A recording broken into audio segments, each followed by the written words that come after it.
Il y a une seule solution. Il faut dégager la jeune et Mamadi Doumbouya. Il n'y a pas mille.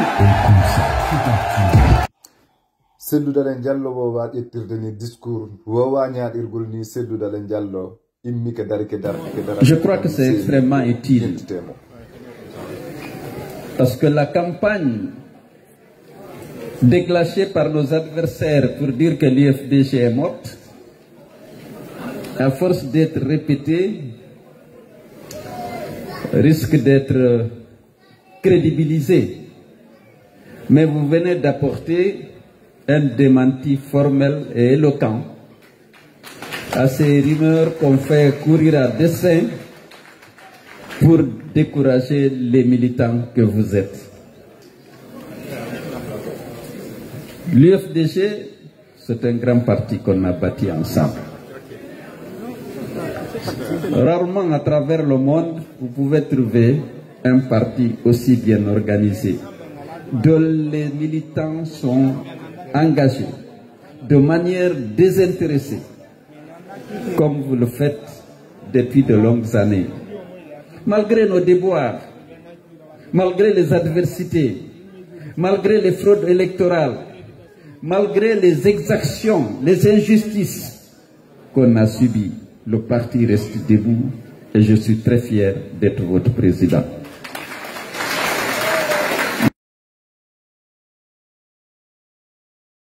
Faire un choix et l'assumer. Il ne s'agit pas de faire le choix, il faut l'assumer.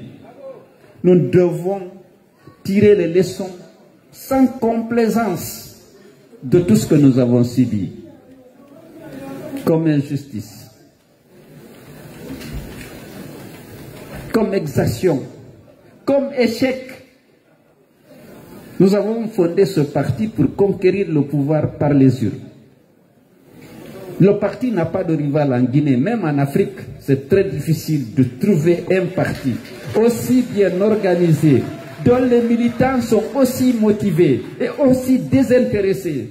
Ils sont là, debout, nuit et jour, pour se battre pour le triomphe de leurs convictions et des valeurs auxquelles ils croient. Ça n'existe pas partout. C'est un grand parti. Mais la force du parti, ce n'est pas nous seulement les leaders, c'est vous les militants à la base. Parce que vous êtes incorruptibles. On ne peut pas vous intimider, on ne peut pas vous effrayer. Vous êtes là, avec la fidélité qu'on vous reconnaît, la loyauté, la détermination, et surtout le désintéressement. Vous n'êtes pas là pour un poste, vous n'êtes pas là pour de l'argent, vous êtes là parce que vous aimez votre pays et vous savez que l'UFDG est capable de mener les réformes pour garantir l'égalité des droits et de chances de tous les fils du pays et de garantir une vie dans la dignité de tous les citoyens. Ce n'est pas une affaire de cellou, c'est une affaire de conviction. Nous voulons que notre pays change. Vous avez confiance à l'UFDG, à son président? J'en suis profondément reconnaissant. Mais on ne se bat pas pour ces loups, on se bat pour le changement. Pour que la Guinée soit régie par les règles et les principes de la démocratie et de l'état de droit. Pour que les droits humains soient respectés, pour que cette jeunesse dynamique, intelligente, puisse s'épanouir dans le pays. Elle arrête de mourir dans le désert, dans les océans, en route pour l'Europe ou l'Amérique, parce que c'est impossible pratiquement de s'épanouir dans notre pays, malgré les richesses. Alors, beaucoup d'entre vous ont peur. Ils ne veulent pas que celle-là se répète. Il y a des choses qu'on dit, ils veulent qu'on prenne une décision. Eh bien, la décision, elle est prise. Mais ceci, nous l'assumons ensemble. Il faut faire partir la junte, il faut faire partir Doumbouya et son groupe. Sinon, la démocratie est enterrée en Guinée. Les droits humains seront enterrés. Il n'y a pas mille solutions. Il nous a trahis, il a trahi le peuple de Guinée. Vous vous souvenez de ce discours? Je ne me lasserai jamais de le répéter parce que je l'ai soutenu. On l'a soutenu. Parce que son discours semblait répondre à nos attentes, à nos aspirations, à la démocratie, à la liberté. N'avait-il pas dit qu'il va mettre fin à l'instrumentalisation de la justice? N'avait-il pas dit qu'il allait mettre fin au piétinement des droits et libertés des citoyens, au dysfonctionnement des institutions? Bon, parce qu'on a tendance à nous reprocher d'avoir soutenu un coup d'État. Mais le discours qui a été décliné à l'occasion de la prise du pouvoir, dans la charte de la transition, c'était nos attentes et nos aspirations. Ce serait malhonnête de ne pas le reconnaître, parce que nous ne sommes pas faits pour être dans l'opposition. Nous voulions faire la politique de manière plus civilisée, par le débat, par la confrontation de nos idées avec celles de nos adversaires. Il a promis,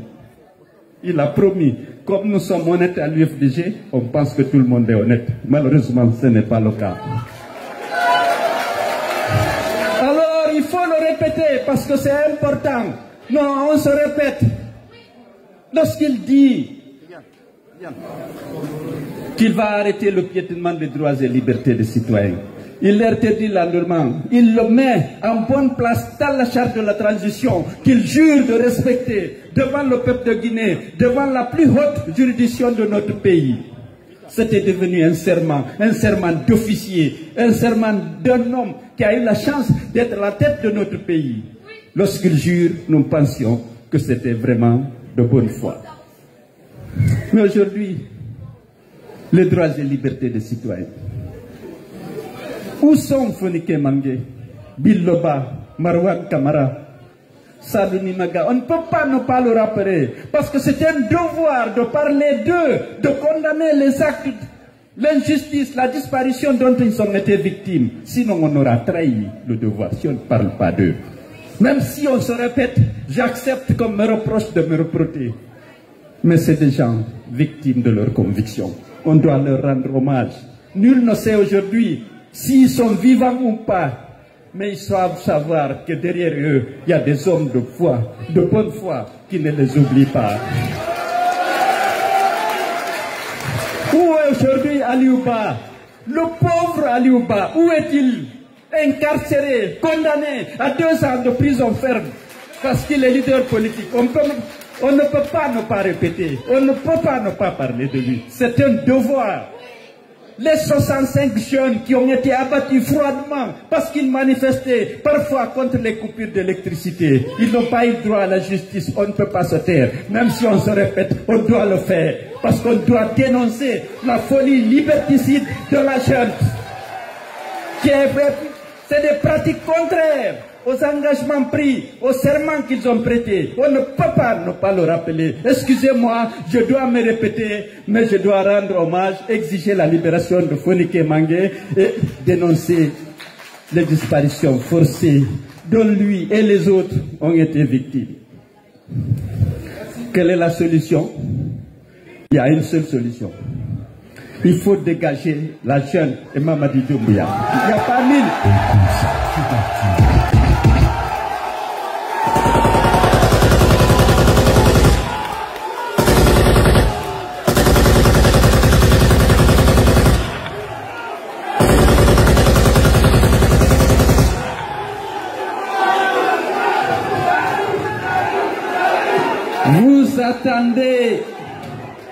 Vous attendez à ce qu'on prenne position par rapport à la mascarade électorale annoncée pour le 28 décembre. L'UFDG ne s'associera pas à cette mascarade. Parce que vous savez, c'est un processus déclenché pour donner un semblant de légitimité et de légalité à la confiscation du pouvoir et à la commission du parjure. Nous ne sommes pas de cette catégorie. Nous ne participerons ni directement ni indirectement à cette mascarade. L'UFDG est un parti fort, crédible, respecté de l'intérieur, à l'intérieur comme à l'extérieur. Si nous nous associons à cette mascarade, à cette confiscation du pouvoir, à cette commission d'un parjure, nous allons perdre notre âme. Nous ne le ferons pas, ni directement, ni indirectement. Vous savez, le processus a été déclenché. C'était d'abord le référendum. On a demandé à nos militants et à tous les compatriotes de ne pas participer.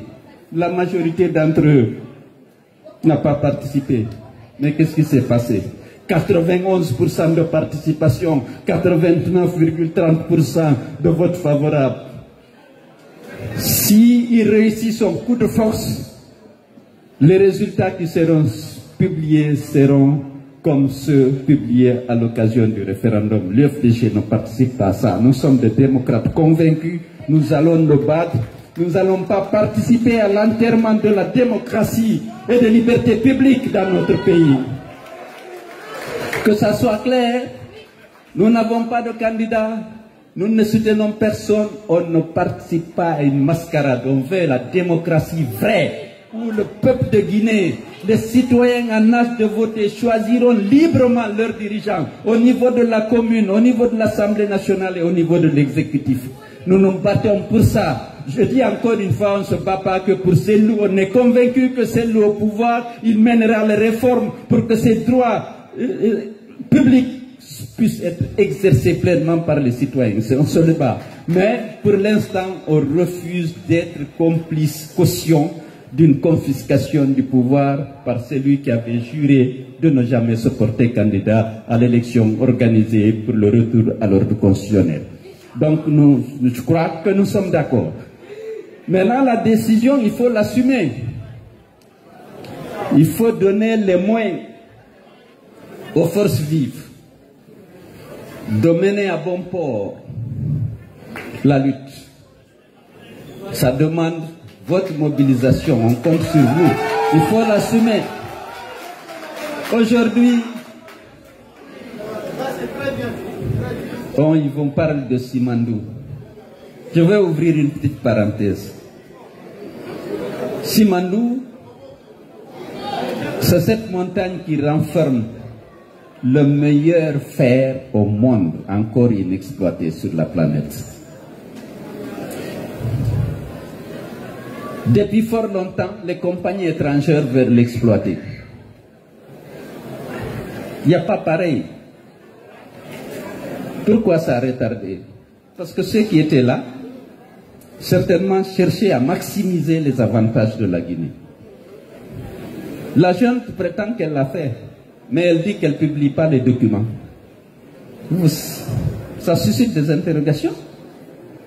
D'abord, c'est contraire au code minier, c'est contraire à nos engagements vis-à-vis de l'ITIE.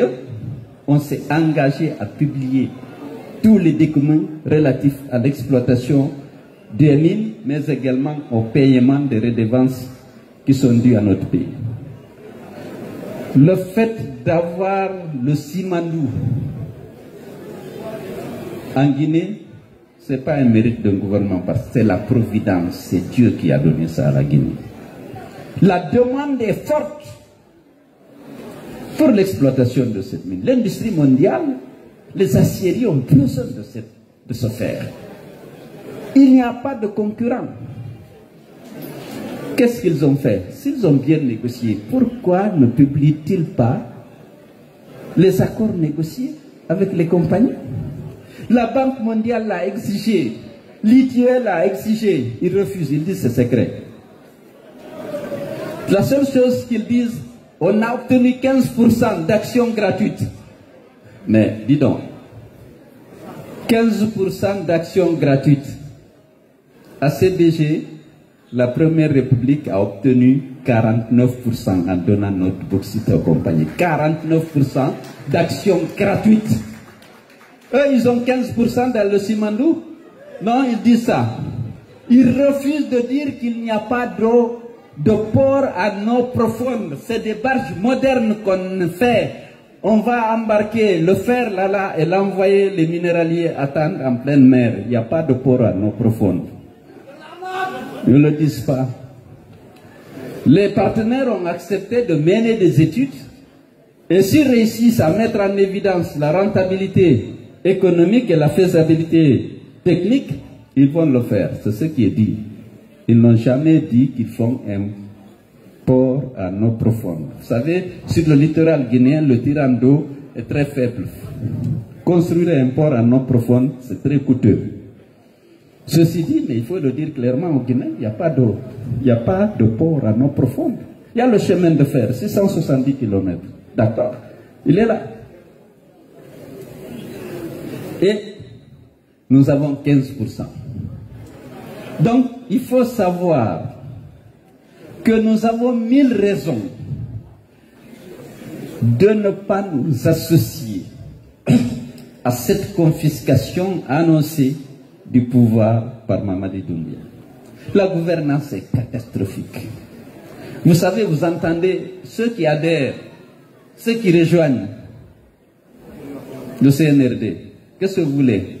On veut un portefeuille ministériel ou un EPA, établissement public à caractère administratif. Est-ce que vous savez que l'ARPT, qui devait verser 108 milliards pour l'exercice 2025, aujourd'hui, jusqu'aujourd'hui, n'ont pas versé un sou?